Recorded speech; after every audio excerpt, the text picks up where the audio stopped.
Hello, I'm Dr. Michael Klaper, and those of you who've been following my work for a while know that for the past little over 2 years, I've been trying to discern whether it makes sense for me to be taking supplemental DHA and EPA. These are long-chain omega-3 fatty acids that are needed for cell membrane construction throughout the body, and very importantly, for brain performance. And they have other anti-inflammatory effects, etc. They are essential nutrients in the body. And we make these omega-3 fats. Most important, as I mentioned, are EPA, which is 20 carbon atoms long, and DHA, 22 carbon atoms long. We make them from the linolenic acid, which is 18 carbon atoms long, found in walnuts and flax seeds and hemp seeds and chia seeds and dark green leafy vegetables in our diet. Now, the question is whether we make enough of these substances to prevent dementia, to preserve our cognitive function. And there seem to be two camps of the anti-supplements and the pro-supplement camp here. So let me touch on both of their viewpoints here and maybe help understand why I'm making the decisions that I am. As far as the anti-supplementation camp goes, they say, look, it's a complete waste of time. Your body makes all the DHA and EPA you need. If your brain cells need more DHA, they'll make more DHA. Your liver can make more of it. We have a huge amount of DHA stored in our body. We only need 3 milligrams a day in our diet, approximately, of DHA. Well, stored in our tissues, we have 50,000 milligrams, 50 grams of DHA preformed already in our tissues. And they say if your body needs more DHA, it'll make more DHA. You certainly don't need to be taking supplemental. It's a waste of time, waste of energy. And there are studies that indicate that men with higher levels of DHA may be at a slightly higher risk for aggressive prostate cancer, though I've not seen that study come up again in the literature. The urologists don't seem to be very concerned about that. I don't know if that's a major factor. I don't have a great risk for prostate cancer. That's not one of the major concerns for me at this time. So that's in the anti-supplementation camp, and they say the studies that have been done that suggest it's a good thing are really not sufficient to make a decision on. There are either too few people, they wasted too much time between cognitive assessments, and the researchers are biased. One of the researchers had connection with a supplement company. Another study one had something to do with the companies that measure these, that do the testing that measures these essential fat levels. So if there's a researcher making money off something, you can't, the whole study's invalid. So they discard, out goes the baby with the bathwater. They say, don't pay attention to those studies. You don't need any of this at all. Okay, fair enough. I hear that. On the pro-supplement camp side here, they say, look, humans have always been eating preformed DHA. It's in meat. It's in all animal muscle. And there have been very few societies throughout history that have been pure vegan. All Homo sapien humans have been eating meat, eating preformed DHA.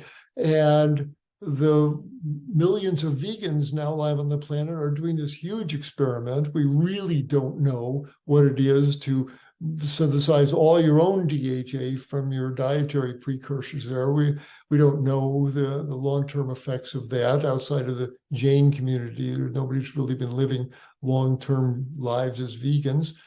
And there doesn't seem to be a higher incidence of dementia in the Jain community, but that's not really been studied well.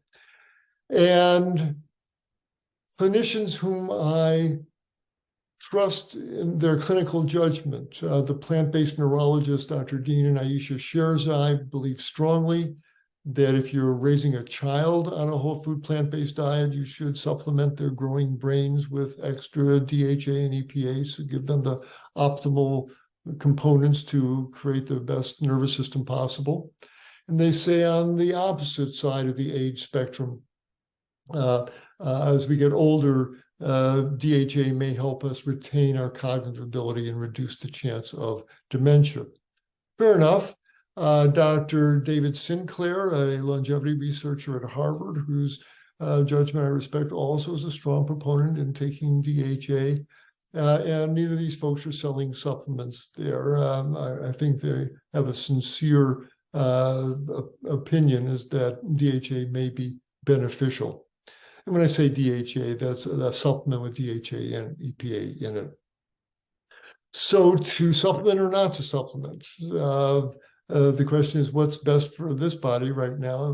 My main concern. And so I did some testing that I would like to share with you, and it'll help you understand why I've reached the conclusions that I have. So with that, let me share my screen here and point out the Chorus study here. This was done on 720 men and women between 68 and 92. And the critics will say that's too small. You need thousands of people before you can make any kind of deduction on that. Fair enough. Okay. But what they did find in this group was that the lower the omega-3 index levels, and I'll tell you what that study, that particular test measures in a minute there, but lower omega-3 levels were associated with a higher risk of cognitive impairment. Interesting. And that's the omega-3 index, which I'll explain in a second.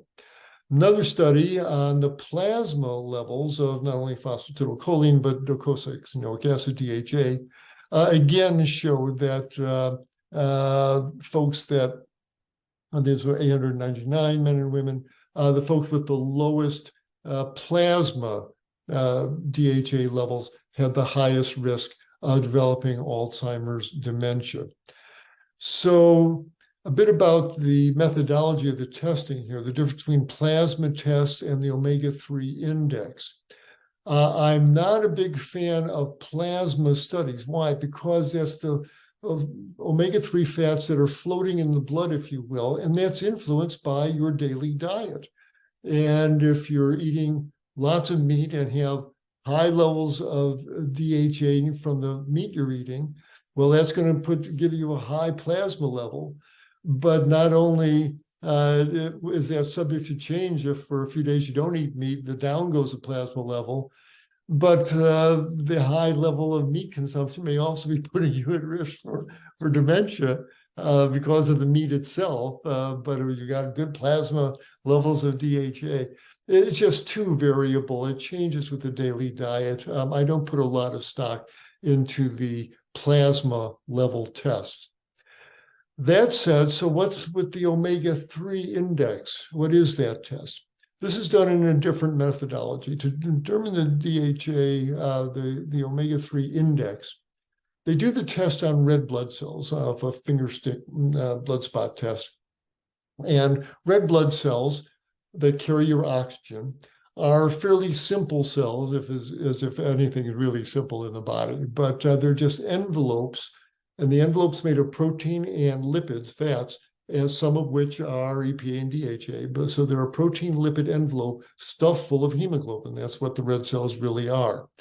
So to do the omega-3 index, what the researchers do in the lab is they take the cells and they rupture them and discard the hemoglobin. And when you do that, what you've created from the intact red blood cells here are just the envelope, the empty envelopes, and they're called the red cell ghosts.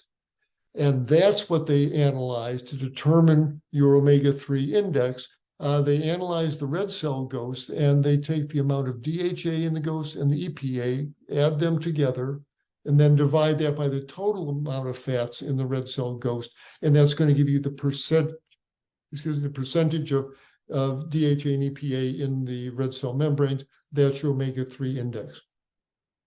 Why might that be more favorable than the plasma DHA level? Because red blood cells are made in your bone marrow and they last 4 months. They circulate through your body for 120 days.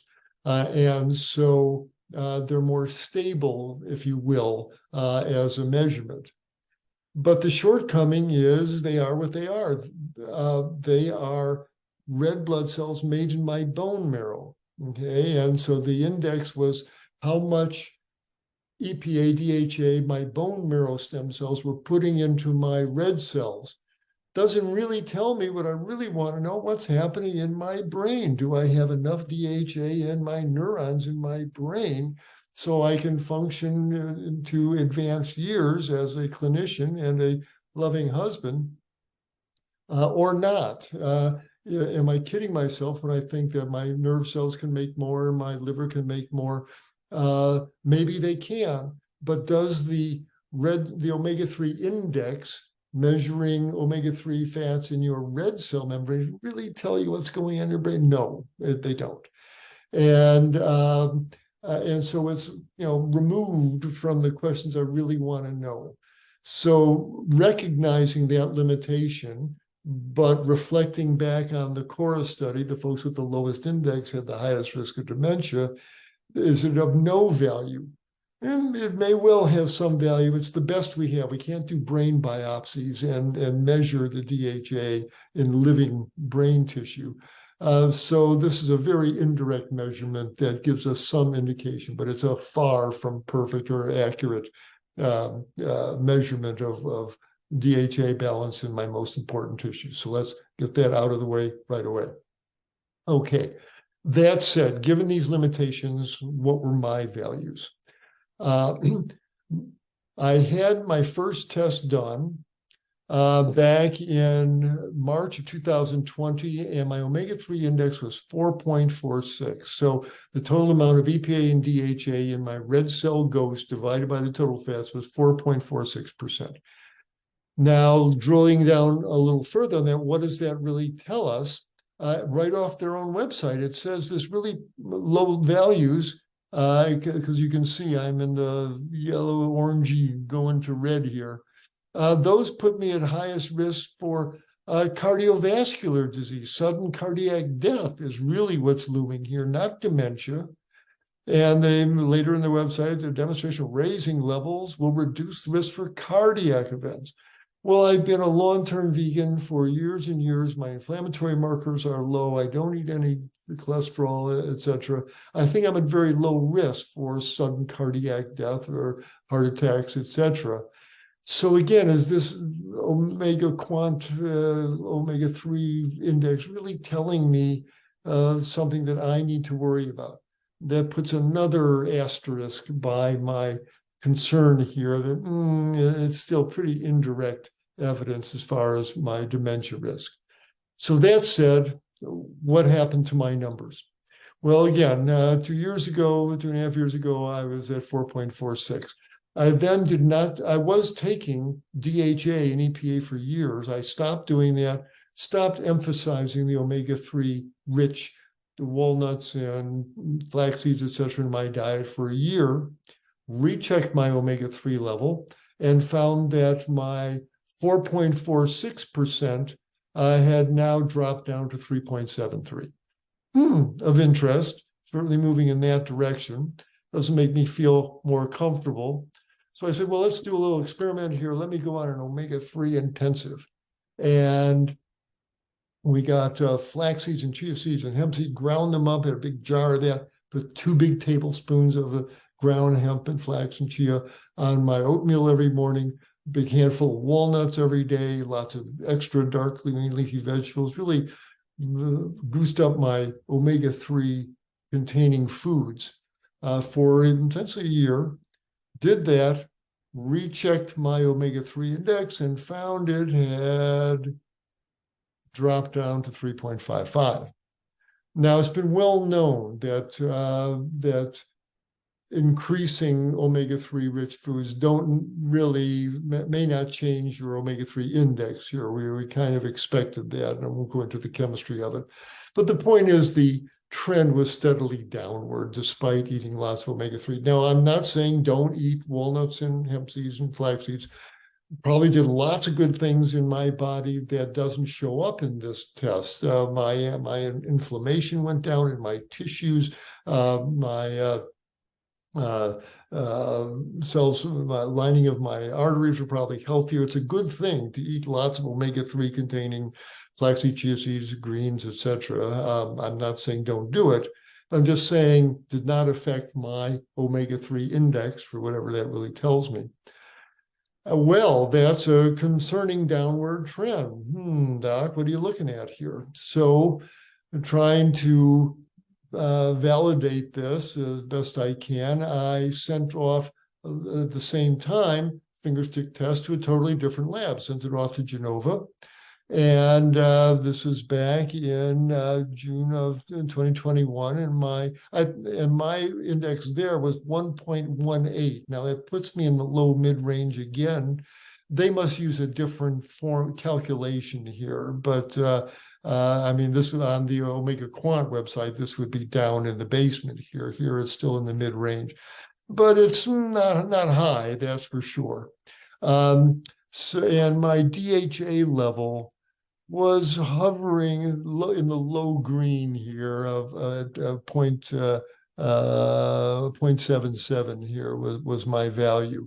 And my EPA was up at 0.41, which was okay here for them. So I went on that omega-3 rich food intensive. And after a year, saw that my omega-3 index at Genova went from 1.18 down to 0.76.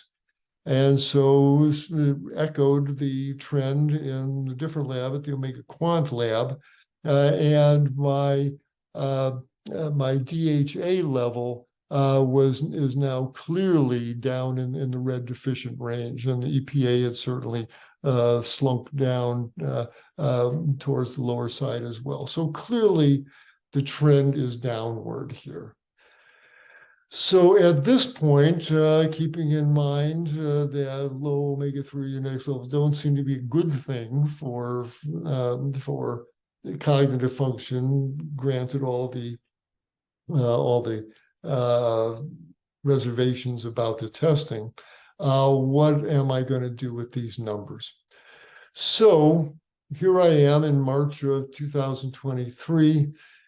And thinking, Doc, what are you looking at here? If I had a medical patient whose vitamin B12 levels are going down and down and down, would I not say at some point, listen, there can be some neurologic sequelae from that are not good for you. You probably ought to supplement and get that B12 level up. People have an increasing iron deficiency after ruling out bleeding and other causes of iron deficiency. If they're just not absorbing it or whatever, would I not say, increase your iron-containing foods, put lemon juice on your greens, and probably for 90 days, take an iron supplement. Let's repair that deficit. Would I not tell a patient with numbers going down like this to do something about it? So physician, heal thyself. So at this point, I'm saying, Michael, what are you looking at here? What are you risking? It's not a matter of losing a few more hairs if my DHA level goes down or a couple of pimples on the back of my neck there. We're talking about my memory, and we're talking about the ability to practice medicine with cognitive competence here. And once that's gone, there's no getting them back. And am I willing to take that chance? And at this point, I'm just not. I am so uncomfortable watching these trends go down, and it might just be absolutely normal for my body, having nothing to do with my dementia risk. This may all be just irrelevant physiology that I'm looking at, and what's going to happen to my brain will happen to it regardless of what I'm eating or drinking, perhaps.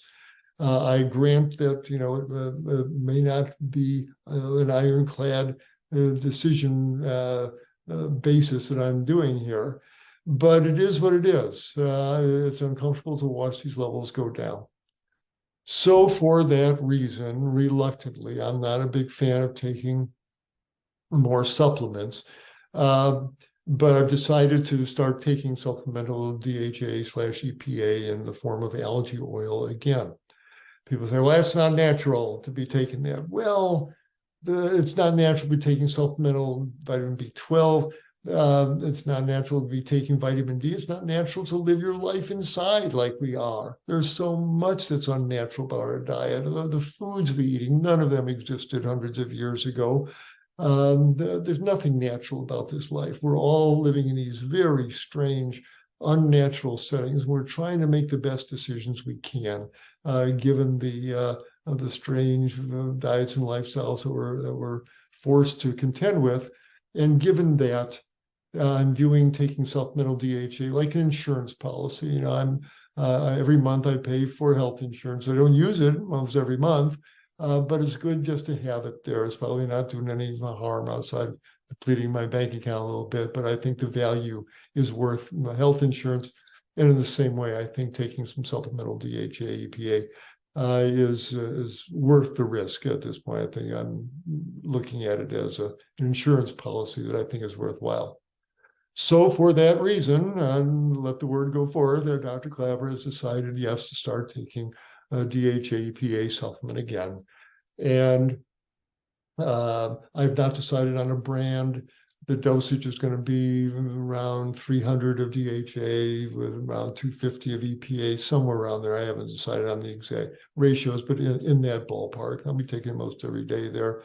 I've got several physician friends who are taking it, whose judgment I trust. And the literature certainly seems to bend that way. My testing certainly seems to indicate it. So for that reason, decided to get back on the DHA EPA train. So that's the update on omega-3 fatty acid supplementation for Dr. Klaper in March of 2023. I hope you found it of value, and I appreciate your interest. And so I'll be looking for you folks on my YouTube channel, where I will continue to post items and videos of nutritional interest, especially if you're eating a whole food plant-based diet, which I think would be a good idea for everyone.